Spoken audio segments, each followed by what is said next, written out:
Hello दोस्तों, good morning. स्वागत है एक बार फिर से आप सभी का एमजेटी एजुकेशन में। दोस्तों आज है 12 अक्टूबर। आज की वीडियो में हम लोग बात करने वाले हैं 12 अक्टूबर 2022 के मोस्ट इंपॉर्टेंट करंट अफेयर के क्वेश्चंस के बारे में। पूरी वीडियो ध्यान से देखिएगा, पूरी वीडियो डिटेल में आपको समझाई गई है। अगर वीडियो पसंद आए तो वीडियो को लाइक और शेयर जरूर करिएगा। चैनल पर नए आए हो चैनल को सब्सक्राइब करके बेल आइकन को प्रेस करना मत भूलना, क्योंकि दोस्तों ऐसे ही वीडियोज़ लाता रहता हूँ मैं आपके लिए। एमजेटी ऐप पर इसकी फ्री क्विज और PDF फाइल रोजाना की तरह आपको मिल जाएगी। तो चलिए शुरू करते हैं। सबसे पहले क्विकली रिवीजन कर लेंगे कल के करंट अफेयर का। इकोनॉमिक्स का नोबेल ये कल नहीं परसों अनाउंस किया गया था और कल की वीडियो में हम लोगों ने कवर किया था। Ben S Bernanke, Douglas W Diamond और फिलिप H डायबविगो इनको मिला है। और मैंने आपको ट्रिक बना करके दी हुई है नोबेल प्राइज़ की, और उसमें बहुत ही अच्छे तरीके से जितने नोबेल प्राइज़ मिले हैं इस बार सभी का नाम आपको याद करवाया है। तो आप वो वीडियो जरूर देखिएगा। विश्व डाक दिवस 9 अक्टूबर को मनाया जाता है। किशोर पोलुदासु ये SBI जनरल इंश्योरेंस के MD और CEO बन गए हैं।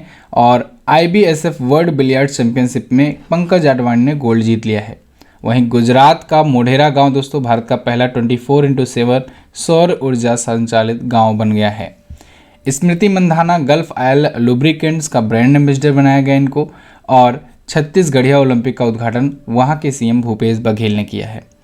जापानी फार्मूला 1 ग्रैंड प्रिक्स को जीत लिया है दोस्तों मैक्स वर्स्टैपेन ने। इस सीजन के भी ये विजेता रहे। सिप्री की रिपोर्ट के अनुसार आत्मनिर्भर रक्षा उत्पादन में भारत चौथे स्थान पर पहुंच गया है। ये रिपोर्ट एशिया पैसिफिक रीजन के लिए है। और वहीं भारत के पूर्व रक्षा मंत्री और उत्तर प्रदेश के 3 बार CM रहे मुलायम सिंह यादव जी का निधन हो गया है। ये टॉप 10 करंट अफेयर के क्वेश्चंस थे कल की वीडियो से, जिनका आपने किया क्विकली रिवीजन। अब बढ़ते हैं आगे। आज का पहला क्वेश्चन है, अंतर्राष्ट्रीय बालिका दिवस कब मनाया गया? तो दोस्तों इंटरनेशनल गर्ल चाइल्ड डे प्रत्येक वर्ष 11 अक्टूबर को मनाया जाता है।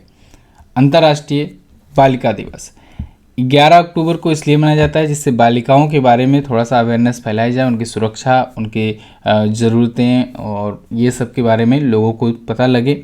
और संयुक्त राष्ट्र महासभा ने इसकी घोषणा 2011 में ही कर दी थी, दिसंबर 2011 में। तो 11 अक्टूबर को उसके बाद से मनाया जाना शुरू हो गया। इस बार की थीम है our time is now, our rights, our future. ठीक है, याद रखिएगा, इंपॉर्टेंट है। इस महीने की अभी तक जितने भी इंपॉर्टेंट डेट्स आई हैं उनको मैंने यहाँ पर लिख दिया है, आप रिवाइज कर सकते हैं वीडियो को पॉज करके। इसको मैं एक एक दिन गैप करके आपको बताता हूँ, जिससे आप थोड़ा सा वीडियो लंबी भी ना हो और भी चीज़ें हम लोग कवर कर सकें।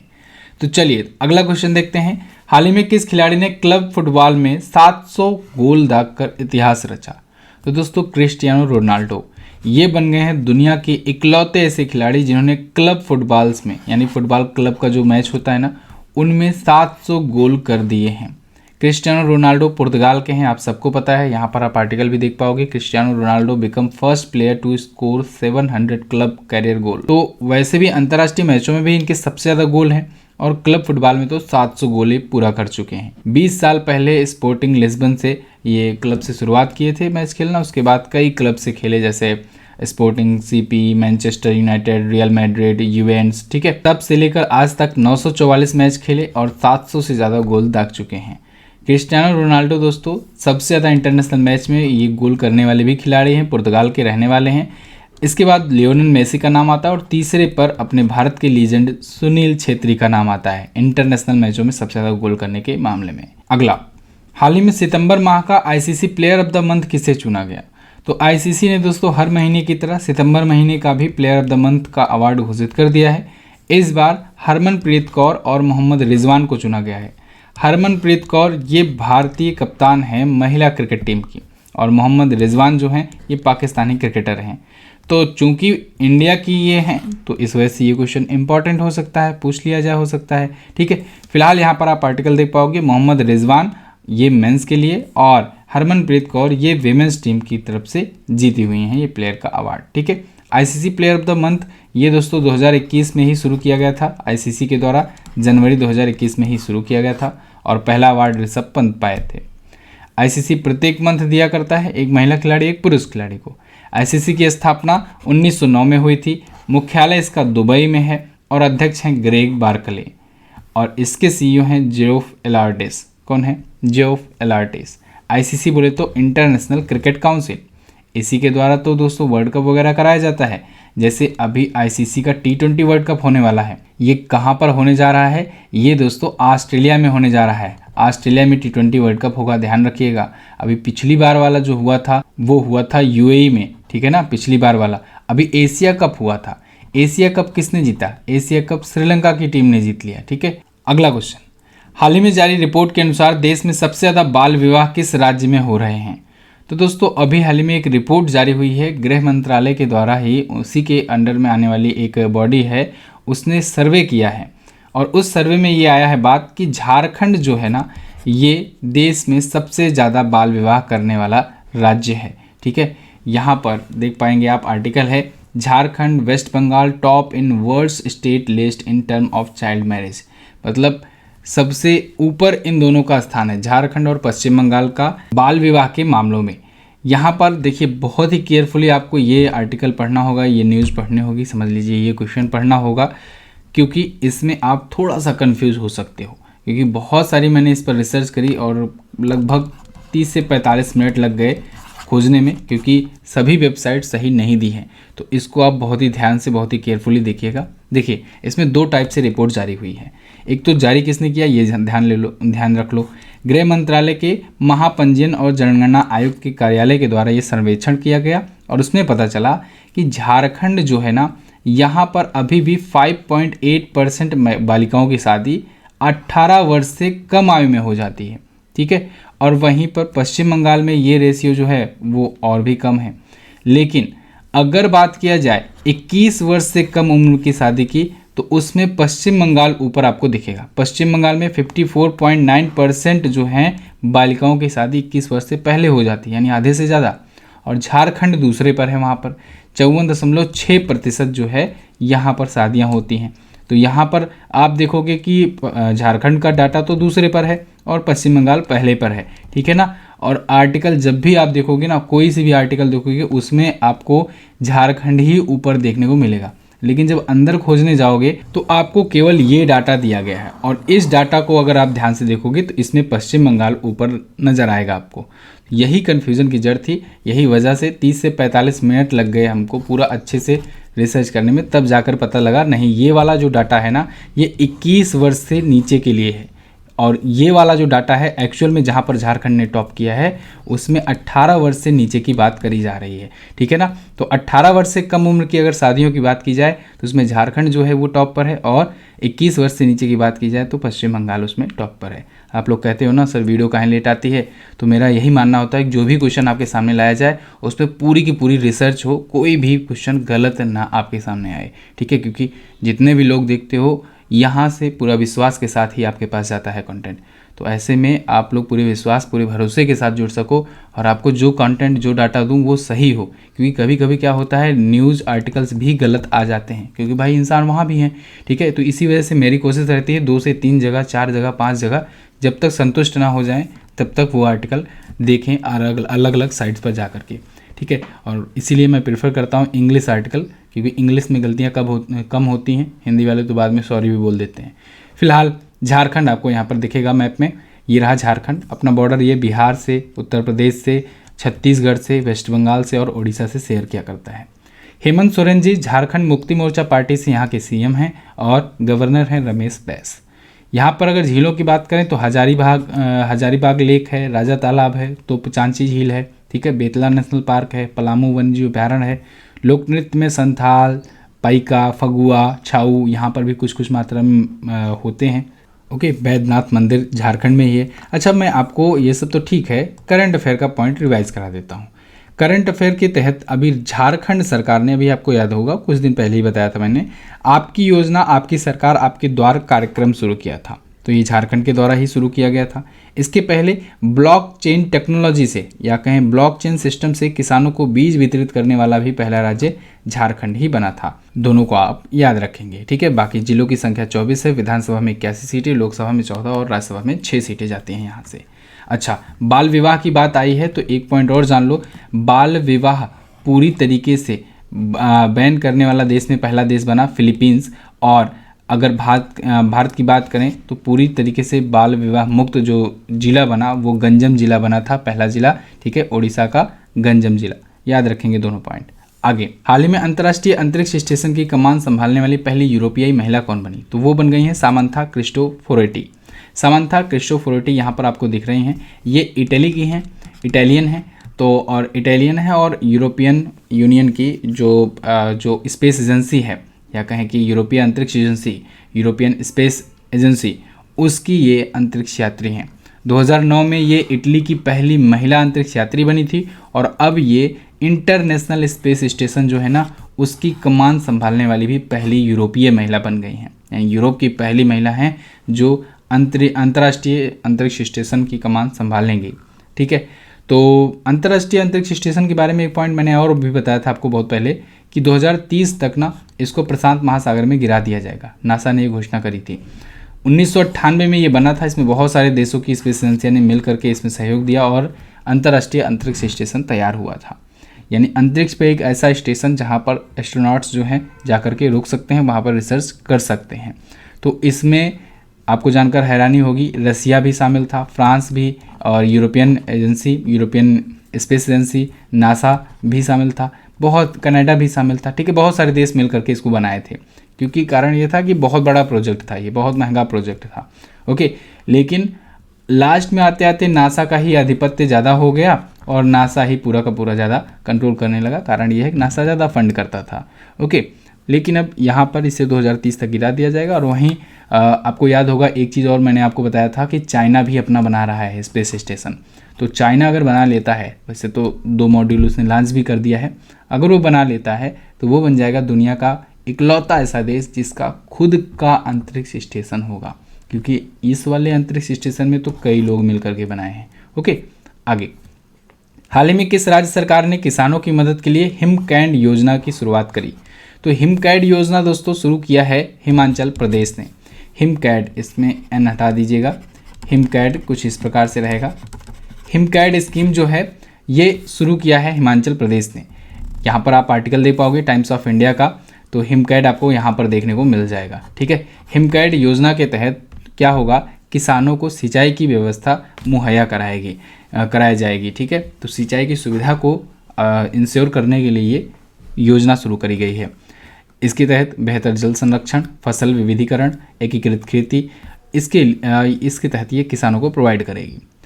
अभी एक डाटा आया था, उसमें पता लगा था कि हिमाचल प्रदेश का ना 80% जो कृषि क्षेत्र है वो वर्षा वाले जल पर निर्भर है सिंचाई के लिए।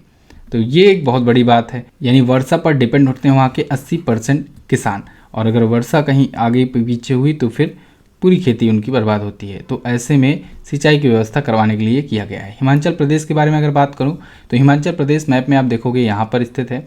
हिमाचल प्रदेश के सीएम हैं जयराम ठाकुर। यहाँ के दोस्तों गवर्नर हैं राजेंद्र विश्वनाथ अर्लेकर।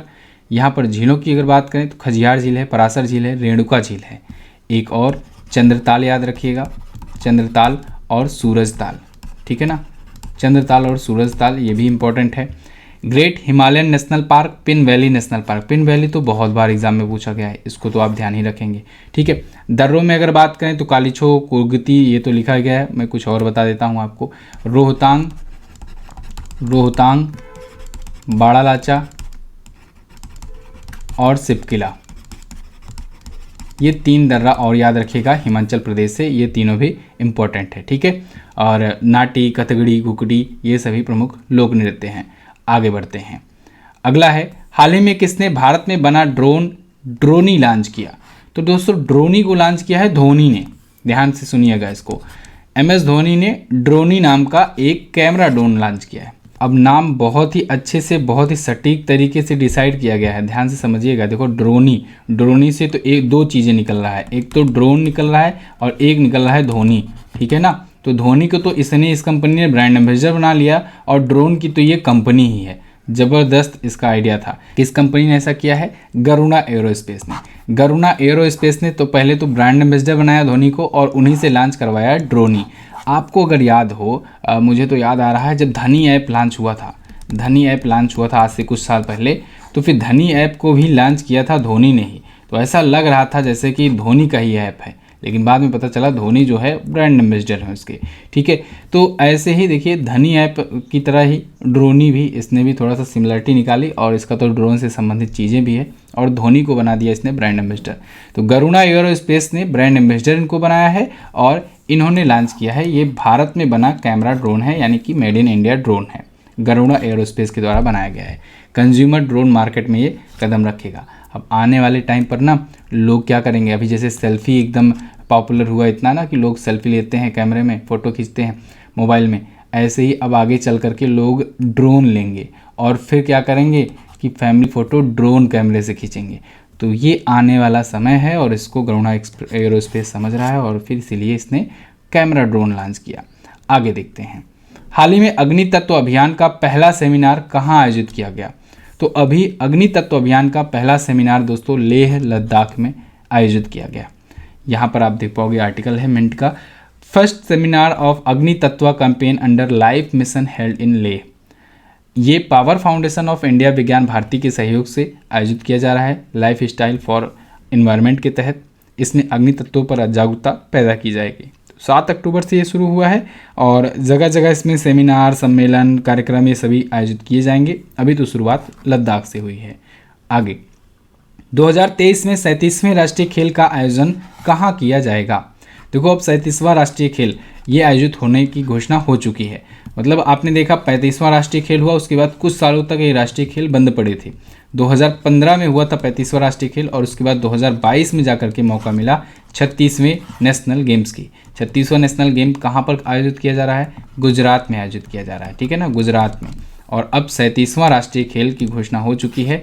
ये कहाँ पर होगा? ये होगा गोवा में, ठीक है। गोवा को इसकी मेज़बानी दी गई है। ध्यान से देखिएगा इसको, ये है नेशनल गेम। क्या है? National game. ऐसे ही तो होता है सर खेलो इंडिया यूथ गेम, खेलो इंडिया यूथ गेम ऐसे ही तो होता है, बिल्कुल ऐसे होता है। लेकिन खेलो इंडिया यूथ गेम जो होता है ना, ये जो युवा मंत्रालय है, खेल एवं युवा मंत्रालय है, उसके द्वारा आयोजित किया जाता है। जबकि नेशनल गेम्स जो होता है इसको IOA यानी इंडियन ओलंपिक एसोसिएशन के द्वारा आयोजित कराया जाता है। ध्यान रखिएगा, दोनों अलग अलग संस्थाएं हैं। ये एक इंडिविजुअल बॉडी है और ये जो है ये खेल मंत्रालय के द्वारा ही डायरेक्ट कराया जाता है युवाओं के बीच। ये केवल युवाओं के लिए होता है और ये ऑल ओवर नेशन के लिए होता है, ठीक है। तो ये कुछ अंतर हैं, डिफरेंस है, जिनको आप याद रखेंगे। नेशनल गेम के 36 संस्करण लगभग होने को हैं। 35 तो हो चुके हैं, 36वां चल ही रहा है। और इसका जब समापन समारोह होगा तो ध्वज जो है वो अगले होस्ट को प्रोवाइड कर दिया जाएगा। तो अभी गुजरात से शिफ्ट होगा कहाँ पर? ये जाएगा गोवा के पास, ठीक है। जिस दिन समापन होना होगा उसी दिन IOA का ध्वज जो है गोवा ग्रहण करेगा। तो इंडियन ओलंपिक एसोसिएशन ने ये पुष्टि कर दी है कि 37वां वाला गोवा में आयोजित किया जाएगा। अच्छा चलो, खेलो इंडिया यूथ की बात मैंने करी तो थोड़ा सा उसका रिवीजन भी करवा दूँ, कहाँ कहाँ पर कौन कौन आयोजित हुआ। तो पहला वाला हुआ था दोस्तों नई दिल्ली में, दूसरा हुआ था पुणे में, तीसरा हुआ था गुवाहाटी में, चौथा वाला हुआ था पंचकुला में, हरियाणा में। लेकिन ध्यान रखिएगा चौथे वाले में ट्विस्ट है। चौथा वाला दोस्तों 1 साल डिले पर हुआ, मतलब हुआ तो 2022 में ही लेकिन कहा गया 2021 का है। इसके बाद 5वां जो होगा ये मध्य प्रदेश में होगा। ओके, गोवा की बात करते हैं। गोवा देखोगे आप भारत का सबसे छोटा राज्य है, यहाँ पर है गोवा, ठीक है। 2 ही जिले हैं यहाँ पर गोवा में, ठीक है। यहाँ के जो CM है वो है प्रमोद सावंत जी।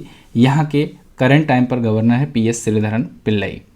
झीलों की बात करें, मायम झील है, नेत्रावली है, ठीक है, अरम्बिल, स्वीट वाटर लेक, छोटा मोटा है बहुत सारा। अंसी नेशनल पार्क और भगवान महावीर वन्यजीव अभयारण्य यहाँ पर है।